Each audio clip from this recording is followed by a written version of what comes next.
Solution के first part के अंदर हम आपको बता चुके हैं कि कैसे आपको roles law, concentration, ideal non ideal solution के बारे में क्या क्या पोर्शन पढ़ना है, कितना पढ़ना है, ये हम आपको बता चुके हैं। तैयारी थोड़ी सी करती जाइए। कॉन्फिडेंस और ओवर कॉन्फिडेंस के अंदर 15-20 सेकेंड का फ़र्क होता है। अगर आप एक ही चीज़ को बहुत अच्छे से 15 सेकेंड ज़्यादा सोच लेंगे तो आप ओवर कॉन्फिडेंस का शिकार होने से बच जाते हैं और कॉन्फिडेंटली आप हर क्वेश्चन का, हर सवाल का जवाब दे सकते हैं। तो मेरी इस बात को ध्यान रखिएगा कि कॉन्फिडेंस और ओवर कॉन्फिडेंस में थोड़ा सा फ़र्क ज़रूर होता है। अब हम यहाँ पर बात करेंगे, हम सीखेंगे सॉल्यूशन चैप्टर में कॉलिगेटिव प्रॉपर्टी क्या पढ़ना है, कितना पोर्शन वहाँ पर करना चाहिए। कॉलिगेटिव प्रॉपर्टी का मतलब है ऐसी प्रॉपर्टीज़ जो नंबर ऑफ पार्टिकल के ऊपर डिपेंड करती हैं। कॉलिगेटिव प्रॉपर्टी को सिर्फ और सिर्फ नॉन वोलेटाइल सॉल्यूट वाले सॉल्यूशन ही शो करते हैं, बाकी सॉल्यूशन नहीं शो करते। The properties which depends upon number of non volatile solute particle, ऐसी प्रॉपर्टी जो नंबर ऑफ पार्टिकल पर डिपेंड करते हैं उन्हें मैक्रोस्कोपिक प्रॉपर्टीज के नाम से भी पहचाना जाता है। तो याद रखिएगा कि colligative property depends upon number of particle, और ओवरऑल हम कह सकते हैं नंबर ऑफ पार्टिकल्स यानी नंबर ऑफ मोल्स, और नंबर ऑफ मोल्स का मतलब मोलैरिटी और मोलैलिटी। तो ये वो प्रॉपर्टीज़ हैं जो मोलैरिटी और मोलैलिटी के ऊपर डिपेंड करती हैं, इन्हें कॉलिगेटिव प्रॉपर्टी कहा जाएगा। पहली कॉलिगेटिव प्रॉपर्टी थी elevation in boiling point. Elevation in boiling point यानी किसी सॉल्यूशन में नॉन वोलेटाइल सॉलिड मिलाएंगे, पानी में शुगर मिलाएंगे, बॉइलिंग पॉइंट बढ़ जाएगा, and this is given by Tb minus T0। ये है सॉल्यूशन का बॉइलिंग पॉइंट, सॉल्वेंट का boiling point, and you must know directly proportional to molality, और प्रोपोर्शनैलिटी का साइन हटाएंगे तो Kb इंटू M। याद है Kb क्या था? Kb is the molal elevation constant या मोलल एब्यूलोस्कोपिक कांस्टेंट के नाम से भी इसको जाना जाता है। Kb की यूनिट्स क्या होती हैं वो भी याद रखिएगा, केल्विन, और मोलैलिटी मोल पर किलोग्राम ऊपर जाएगा, केल्विन किलोग्राम मोल इनवर्स, ये इसकी यूनिट रहेंगी। नाउ होमवर्क का क्वेश्चन देता हूं, बताइएगा वो कौन से फैक्टर हैं जो Kb को अफेक्ट करते हैं। What are those factor which affect the Kb, ये आप ढूंढने की कोशिश कीजिएगा, जवाब बताइएगा। इसके बाद अगली colligative property depression in freezing point. Elevation in boiling point जान चुके हैं, डिप्रेशन इन फ्रीजिंग पॉइंट, इन दोनों के नाम में ही इनका मीनिंग है। एलिवेशन इन बॉइलिंग पॉइंट ये कहता है अगर नॉन वोलेटाइल सॉलिड मिलाएंगे बॉइलिंग पॉइंट बढ़ेगा। डिप्रेशन इन फ्रीजिंग पॉइंट ये कहता है अगर नॉन वोलेटाइल सॉलिड मिलाएंगे फ्रीजिंग पॉइंट कम होगा। पानी का फ्रीजिंग पॉइंट, पानी में नमक मिला दिया फ्रीजिंग पॉइंट कम हो जाएगा, पानी में नमक मिला दिया बॉइलिंग पॉइंट बढ़ जाएगा। ऐसा सब्सटेंस जो किसी लिक्विड का बॉइलिंग पॉइंट बढ़ाता है उसे हम कूलेंट के नाम से भी पहचानते हैं। तो non volatile solute which result in elevation boiling point also called as coolant, याद रखेंगे। और ऐसा सब्सटेंस जो फ्रीजिंग पॉइंट कम करता है उसे एंटी फ्रीजिंग मिक्सचर और डी आइसिंग एजेंट कहा जाता है। सभी डेफिनेशन से याद रखना, which lowers the freezing point, anti freezing mixture. यहां पर दोबारा से depression directly proportional to molality, और प्रोपोर्शनैलिटी का साइन हटाएंगे Kf into M, so we can say Kf क्या है? मोलल डिप्रेशन कांस्टेंट या क्रायोस्कोपिक कांस्टेंट इसे कहा जाता है। इसकी यूनिट भी सेम रहेंगी, और आपने एक बात और ध्यान रखनी है, Kb और Kf की वैल्यू आप जरूर याद कर लेंगे वाटर के लिए। सॉल्वेंट के लिए वैल्यू होती है, तो इन वैल्यूज को आपने जरूर ध्यान रखना है। होमवर्क में यहां क्वेश्चन दे रहा हूं, Kb का रिलेशन मोलर हीट और एंथैल्पी के साथ क्या रिलेशन होता है, लेटेंट हीट के साथ क्या रिलेशन होता है, ये बताना। Kf का भी लेटेंट हीट के साथ क्या रिलेशन होता है, इस बेसिस पे न्यूमेरिकल आपसे पूछा जा सकता है। आप हर बुक में न्यूमेरिकल दिए जाते हैं, फार्मूले को देखें, न्यूमेरिकल सॉल्व करें जरूर। ये बेसिक फार्मूला है, इसके ऊपर बोर्ड पे क्वेश्चन बनता है, लेकिन कॉम्पिटिटिव में क्वेश्चन करने के लिए आपको Kb और Kf इनका रिलेशन एंथैल्पी के साथ जाना जरूरी है, उसी के अकॉर्डिंगली करना जरूरी है। तो टर्म्स आ गई, coolant, anti freezing mixture etcetera, ये आपको बता देंगे। फिर थर्ड कोलिगेटिव प्रॉपर्टी है ऑस्मोटिक प्रेशर। ऑस्मोटिक प्रेशर, इसमें आप ऑस्मोसिस पढ़ेंगे। ऑस्मोसिस क्या होता है? जैसे सपोज आपके पास कंटेनर है, यहाँ इस कंटेनर में सेमी परमिएबल मेम्ब्रेन है।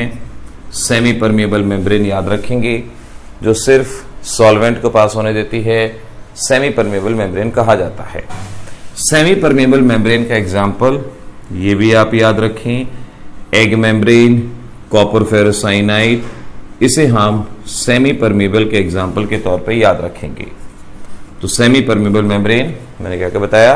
Copper ferrocyanide, artificial semi permeable membrane, egg membrane, natural egg membrane. अगर हमारे पास यहाँ डाइल्यूट सॉल्यूशन है, यहाँ कंसंट्रेटेड सॉल्यूशन है, तो हम देखते हैं लिक्विड डाइल्यूट से कंसंट्रेटेड की तरफ मूव करता है। इस फिनोमेना को ऑस्मोसिस कहा जाता है। तो flow of liquid from dilute to concentrated is osmosis. जैसे जैसे ऑस्मोसिस होगा, यहाँ एक पिस्टन लगा है, लिक्विड का लेवल बढ़ेगा, पिस्टन ऊपर जाएगा। So the pressure developed due to the osmosis is called as osmotic pressure. तो osmotic pressure, pressure due to osmosis. ऐसे सॉल्यूशन जिनका ऑस्मोटिक प्रेशर सेम होता है, आइसोमेटिक और आइसोटोनिक सॉल्यूशन उन्हें कहा जाता है। तो आइसोटोनिक, आइसोमेटिक की डेफिनेशन यहां से याद हो जाएगी। उसके बाद हाइपरटोनिक, जिसका ऑस्मोटिक प्रेशर ज्यादा हो, हाइपोटोनिक, ऑस्मोटिक प्रेशर कम हो।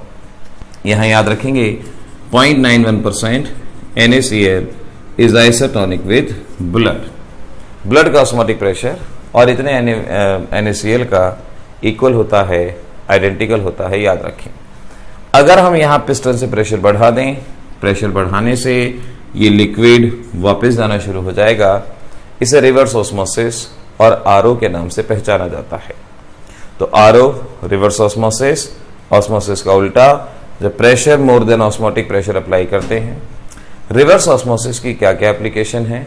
तो रिवर्स ऑस्मोसिस की एप्लीकेशन ध्यान रखेंगे, desalination of sea water, sea water में से सॉल्ट को सेपरेट करना, ये रिवर्स ऑस्मोसिस की एप्लीकेशन यहां से आपको याद रखनी होगी। तो इस तरह से ये हमारी थर्ड कोलिगेटिव प्रॉपर्टी थी। फार्मूला है pi V is equal to nRT।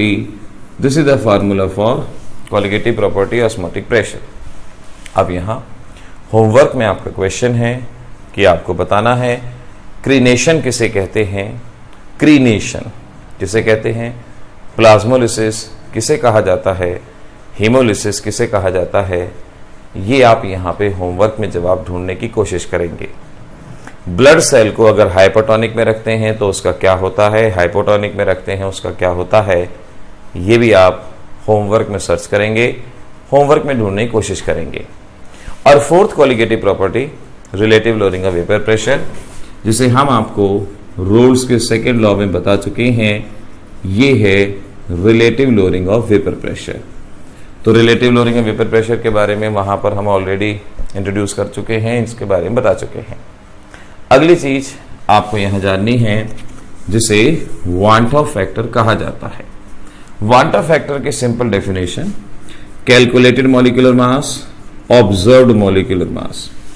Calculated का मतलब जैसे एसिटिक एसिड है, अगर फॉर्मूले से इसका मॉलिक्यूलर मास कैलकुलेट करें उसे कैलकुलेटेड कहते हैं 60, और एक्सपेरिमेंटली देखें या ऑब्जर्व करें, यहां से हम मॉलिक्यूलर मास कैलकुलेट कर सकते हैं। और यहां पाया गया है कि एक्सपेरिमेंटल मॉलिक्यूलर मास आता है 120, वैसे 60 आता है 120, तो वांट ऑफ फैक्टर कितना हो जाएगा 60/120, दैट इज 0.5। तो it is the ratio of calculated and observe molecular mass, इसे वांट ऑफ फैक्टर कहा जाता है। तो एक तो ये डेफिनेशन याद रख सकते हैं, दूसरा आप ऐसे याद रख सकते हैं observed colligative property upon calculated colligative property. Generally हमें इन दोनों डेफिनेशन का इस्तेमाल न्यूमेरिकल सॉल्व करते वक्त नहीं करना होता, सिर्फ और सिर्फ ध्यान रखना है। अगर आपका सब्सटेंस 100% डिसोसिएट होता है तो I is equal to total number of particles obtain divided by initial mole. कितने पार्टिकल ऑब्टेन हुए, इनिशियल मोल कितने हैं, उसे वांट ऑफ फैक्टर कहा जाता है। जैसे NaCl डिसोसिएट हुआ दो पार्टिकल में, पार्टिकल ऑब्टेन 2, इनिशियल मोल 1, तो वांटर फैक्टर कितना हो गया 2। ऐसे ही K2SO4 ट्वाइस के पॉजिटिव SO4 -2, 3 पार्टिकल मिले, number of particle obtain 3, initial 1, van't factor 3। तो इस तरह से पार्टिकल का आयनाइजेशन देखना है और वांटर फैक्टर बताना है क्या होगा, कितना होगा, इस तरह से। यहां पर एक बहुत अच्छा इंपॉर्टेंट क्वेश्चन आता है और उस क्वेश्चन को ध्यान रखें। KiHgI2 form K2HgI4। आपसे पूछेंगे वांटर फैक्टर इंक्रीज हो रहा है या डिक्रीज हो रहा है, क्या है? तो कई बार आपसे गलती होती है, आप बच्चे कहते हैं यहां 2 पार्टिकल मिलेंगे और यहां 2 और 1 3 मिलेंगे, वांटर फैक्टर बढ़ रहा है। लेकिन ऐसे रिएक्शन में आपको समझना होगा, ये बहुत बार पूछा जा चुका है इस तरह का क्वेश्चन, तो आपको समझना है कि ये बैलेंस नहीं है। आप इसको बैलेंस करेंगे, ट्वाइस के पॉजिटिव, ट्वाइस आई नेगेटिव, और यहां मिलेगा 2 के पॉजिटिव HgI2 -2।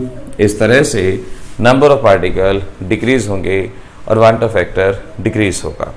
तो वांटर फैक्टर कहाँ इंक्रीज हो रहा है, कहाँ डिक्रीज हो रहा है, इस तरह का क्वेश्चन आपको याद करना होगा, पता होना चाहिए। वांटर फैक्टर का रिलेशन डिग्री ऑफ आयनाइजेशन के साथ आपको याद रखना है। डिग्री ऑफ डिसोसिएशन, ये फार्मूला याद रखेंगे, दिस इज फॉर डिसोसिएशन।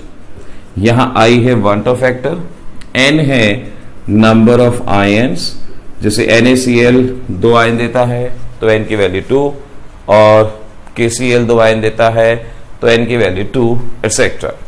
अगर आपको डिग्री ऑफ एसोसिएशन निकालना है सो हम वहां पर 1 - I n/n-1, लेकिन हमें एसोसिएशन की जरूरत नहीं पड़ेगी, डिसोसिएशन की ज्यादा जरूरत पड़ेगी। तो हमें यहां से ये आना चाहिए, पता होना चाहिए। अब इसके बारे में देखिए क्वेश्चन कैसे आता है। सपोज आपसे कहते हैं फॉर NaCl एक बार 100% डिसोसिएट हुआ, एक बार 80% डिसोसिएट हुआ, बताना है मॉलिक्यूलर मास क्या होगा। 100% डिसोसिएट हुआ, 80% डिसोसिएट हुआ, मॉलिक्यूलर मास बताना है। पहला केस, हम मॉलिक्यूलर मास बता सकते हैं एक्सपेरिमेंटल मॉलिक्यूलर मास, अगर हमें I पता हो। I नहीं पता, यहां से निकालेंगे। 100% परसेंटेज डिसोसिएशन होती है अल्फा इंटू 100, और यहां परसेंटेज 100 है तो अल्फा की वैल्यू कितनी आ जाएगी 1, alpha will be equal to 1। अगर अल्फा 1 है तो I की वैल्यू आप निकाल सकते हैं। NaCl टूटता है 2 - 1 आ जाएगा, सो अल्फा इज 1, I - 1, 2 - 1 रहेगा, और यहां से सॉल्व कर लेंगे I is equal to 2, I आपके पास 2 आ जाएगा। अब वांटर फैक्टर की वैल्यू 2 आ चुकी है। कैलकुलेटेड मॉलिक्यूलर मास हम जानते हैं 58.5, तो एक्सपेरिमेंटल कितना हो जाएगा, मल्टीप्लाई कर देंगे ये जवाब, या ऑब्जर्व निकालना है तो डिवाइड कर देंगे, तो ये आ जाएगा आपके पास 58.5 by 2, 29.25 ये रहेगा। ऐसे ही अगर कहा 80% डिसोसिएशन हुआ है तो अल्फा कितना 0.8, अल्फा 0.8 है तो I की वैल्यू कितनी आएगी, I will be 0.8 + 1 that is 1.8। Put the value 1.8, calculated 58.5, observe molecular mass निकाल सकते हैं। तो वांटर फैक्टर पे हमें ध्यान रखना होगा कि हमारे पास किस तरह से इन वैल्यूज को सॉल्व करना है, हम कैसे इसका ऑब्जर्व मॉलिक्यूलर मास बता सकते हैं, कैसे हम कैलकुलेटर को जान सकते हैं, एटसेट्रा, और डिग्री ऑफ आयनाइजेशन क्या होती है, डिग्री ऑफ डिसोसिएशन क्या होता है, ये मालूम करें। न्यूमेरिकल्स के बारे में ध्यान रखें। वांटर फैक्टर का कोरिलेशन आपको कॉलिगेटिव प्रॉपर्टी के साथ, यानी delta TB I K B into M, इसके न्यूमेरिकल करने हैं। Delta TB I K F into M, इसके numerical. Pi B I N R T, इनके numerical. P not A etcetera, इनके न्यूमेरिकल्स। जितने भी पास्ट ईयर्स में आए हैं ये सभी आपको करने हैं। प्रीवियस ईयर टाइप के न्यूमेरिकल ये आपको करने हैं, सिर्फ और सिर्फ ये न्यूमेरिकल आपको करने हैं। तो इतना आपने कम से कम क्वांटम फैक्टर के अंदर ध्यान रखना है। अब देखें, आगे बढ़ते हैं और किस बात को ध्यान रखेंगे। एक चीज रह गई है इसके अंदर, आयनिक स्ट्रेंथ। कई बार ऐसे क्वेश्चन आते हैं जहां आयनिक स्ट्रेंथ निकालनी होती है। फार्मूला याद रखेंगे, half m1z1 square m2z2 square etcetera. जैसे आपसे कहा NaCl में आयनिक स्ट्रेंथ निकालनी है, 1 मोलर सॉल्यूशन है, तो हम ध्यान रखें NaCl टूटता है, Na पॉजिटिव Cl नेगेटिव, ये 1 मोलर, ये भी, तो वैल्यूज हो जाएंगी 1/2। M1 सोडियम के लिए मान लीजिए, और ये क्लोराइड के लिए मोलैरिटी ऑफ फर्स्ट आयन 1 और इसके पे charge +1, molarity of second ion 1, charge -1, sign को छोड़ देंगे और इस तरह से आप आयनिक स्ट्रेंथ निकालना यहां पर सीख सकते हैं। तो ऐसे ये एक आयनिक स्ट्रेंथ का टॉपिक था। ये एक्चुअल में हमने सीखा कि क्या है क्या नहीं है। नाउ अब हम बात करेंगे, इसमें लास्ट टॉपिक रह गया है हेनरीज लॉ। हेनरीज लॉ के बारे में ध्यान रखें, ये सॉल्युबिलिटी ऑफ गैसेस को एक्सप्लेन करने के लिए दिया जाता है और ये कहता है जितने ज्यादा प्रेशर से आप किसी गैस को डिसॉल्व करेंगे उतनी ज्यादा सॉल्युबिलिटी होगी। तो expression solubility of gas directly proportional to pressure, proportionality का साइन हटाएंगे, Henry's constant P KH into P ये रहेगा। तो solubility is equal to pressure of the gas, Henry's constant ये रहेगा। आप यहां पर एक बात को ध्यान रख सकते हैं, ये पार्शियल प्रेशर होता है। न्यूमेरिकल में एक तो इसका यूज करेंगे, सॉल्युबिलिटी निकालनी है, कंसंट्रेशन निकालनी है, मोल पर लीटर निकालना है, KH इंटू P ये टोटल। अगर पार्शियल प्रेशर नहीं दिया गया तो mole fraction into P total, इस तरह से आप पार्शियल प्रेशर निकालेंगे, यहां पुट करेंगे। और फर्दर ध्यान रखें S1/S2 P1/P2, ये फार्मूला आपके बहुत काम आएगा न्यूमेरिकल सॉल्व करते वक्त। एक कंडीशन में सॉल्युबिलिटी दी गई है, दूसरी में निकालनी है, एक प्रेशर पे सॉल्युबिलिटी है, दूसरे पे बतानी है, वहां आपको हेनरीज लॉ में इसका यूज करना होगा। तो बच्चों, हमने सॉल्यूशन के 2 पार्ट्स के अंदर आपके पूरे जेईई एंट्रेंस एग्जामिनेशन के लिए और साथ में नीट एंट्रेंस एग्जामिनेशन के लिए पूरा पोर्शन कराया है। जो बच्चे क्लास 12th के हैं इसको रिवीजन के तौर पे यूज कर सकते हैं, लेकिन बात वही है, आपने शॉर्ट नोट्स बनाते जाएंगे तो चीजें बहुत अच्छे से आपसे होती जाएंगी। तैयारी करनी आपको है, करा हम रहे हैं, लेकिन करनी अल्टीमेटली आपको ही है। इसको याद कीजिए और 2 वीडियोस में अगर हाफ एन आवर के करीब के वीडियोस हैं, आप उसमें चीजें कर पाते हैं तो इससे बेहतर कुछ और नहीं हो सकता। ऑल द बेस्ट, तैयारी करते रहिए।